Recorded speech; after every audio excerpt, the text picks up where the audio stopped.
Və bugün mən istəyirəm sizə Azərbaycanın fiziki coğrafi rayonları haqqında məlumat verim. Azərbaycanın 5 fiziki coğrafi rayonu var. Birinci fiziki coğrafi rayon Böyük Qafqaz, ikinci Kiçik Qafqaz, üçüncü Lənkəran, yəni Talış dağları, 4 Aran, 5 Naxçıvan, 5 fiziki coğrafi rayona bölünür. Böyük Qafqazda deməli ən hündür zirvəmiz Bazardüzü zirvəsidir. Bazardüzü zirvəsi 4466 metr yüksəkliyə malikdir. Burada həmçinin Qanıq Əyri çay, Qusar çay, Qudyal çay, bu çaylar da Böyük Qafqaza aiddir və iqlimi soyuq, rütubətli iqlimə malikdir. Sonra gəlir Kiçik Qafqaz. Kiçik Qafqaz qərb və cənub-qərbdə yerləşir.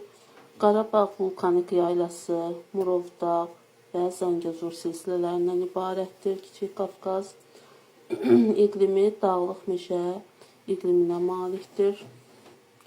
Sonra gəlir Lənkəran, yəni Talış dağları.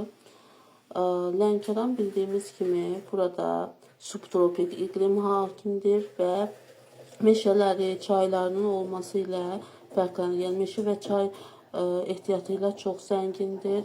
Burada Biləş çay, Lənkəran çay, bunları misal göstərə bilərik.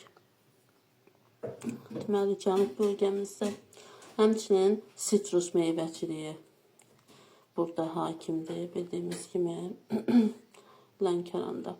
Sonra gəlir Aran, yəni Kür-Araz, Aran ərazisi. Burada da həmçinin mərkəzi düzənlikləri əhatə edir.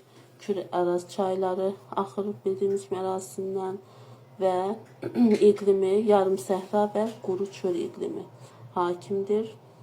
Kənd təsərrüfatı üçün çox əlverişli ərazidir. Sonra gəlir Naxçıvan. Naxçıvan bildiyimiz kimi dağlıq ərazidir. Yarım səhra iqlimi, həmçinin Naxçıvanda yəni yarım səhra iqlimi hakimdir. Zəngin mineral ehtiyatları ilə badamlıdır, Vayxır, Sirab bu kimi yəni suları ilə. Sonra təbii ki çərdəkli, tumlu, deməli çərdəkli, tumlu yox, tumlu Quba Xaçmaz zonasındadır. Çərdəkli meyvəçiliklə deməli tanınır Naxçıvan. Araz çayı ərazisindən axdığı üçün də həmçinin Araz su qovşağının burada yerləşməsi, həmçinin İranla sərhəddə olması bu rayonun xüsusi özəl xüsusiyyətlərindən biridir. Beləliklə, deməli 5 fiziki coğrafi rayonumuz var.